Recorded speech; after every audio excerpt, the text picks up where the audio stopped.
ওর degree জানেন? অসীম সরকারের degree, ওই কুলাঙ্গারের, তার ডিগ্রি হচ্ছে মাত্র 4 পাস।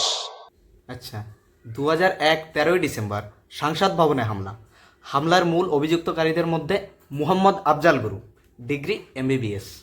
এরপর 2005 29 অক্টোবর দিল্লির ধারাবাহিক বিস্ফোরণ কাণ্ড, যেখানে মূল অভিযুক্তকারীদের মধ্যে একজন হলেন তারিক মোহাম্মদ ধর। তার শিক্ষাগত যোগ্যতা কি? একজন গ্রাজুয়েট সেলস এক্সিকিউটিভ তিনি।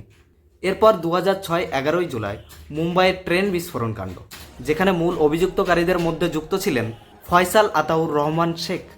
তার শিক্ষাগত যোগ্যতা কি? Software engineering. এছাড়া ছিলেন আসিফ খান বছির, যার শিক্ষাগত যোগ্যতা হলো সিভিল ইঞ্জিনিয়ারিং।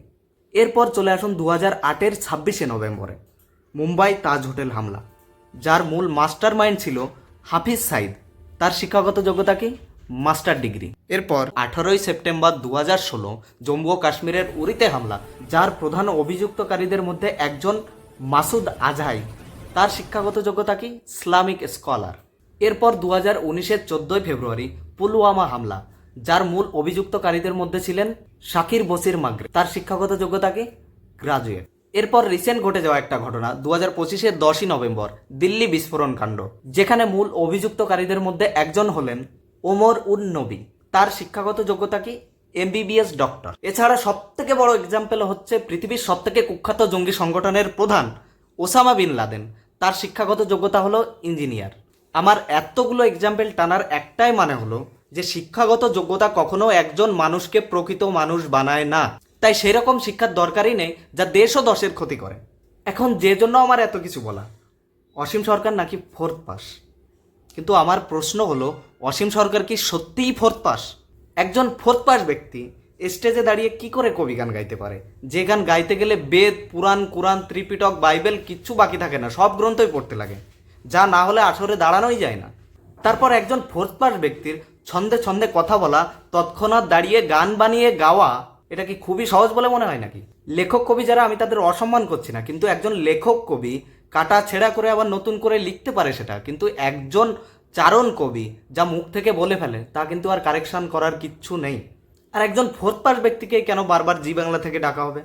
আর সত্যিই যদি 4th পাস হয়, তাহলে সে 1995-এ গিয়ে অল ইন্ডিয়া কালচারাল কম্পিটিশানে গিয়ে কি করে রাষ্ট্রীয় পুরস্কার পায়? প্রশ্ন আপনাদের প্রতি, সে যদি সত্যিই 4th পাস হবে, তাহলে দুবাইয়ের শারজার মতো জায়গা এবং লন্ডনের মতো জায়গা থেকে কেন তাকে বারবার কবি গানের জন্য আহ্বান করা হবে? আর এর থেকেও সব থেকে বড় বিস্ময়কর ব্যাপার হলো, একজন 4th পাস ব্যক্তি ইংলিশে গান লিখে সেটা নিজে সুর করে গান করে কিভাবে? For you are my security,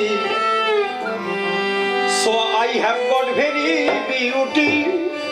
My duty is always your name. For you are my security. এরপরেও যদি কারো সন্দেহ থেকে থাকে যে কবি অসীম সরকার 4th পাস MLA, তাহলে সে নিঃসন্দেহে নাগরিকত্ব আইন এবং CA আইন নিয়ে কবি অসীম সরকার মশাইয়ের সাথে ডিবেটে বসে দেখতে পারেন।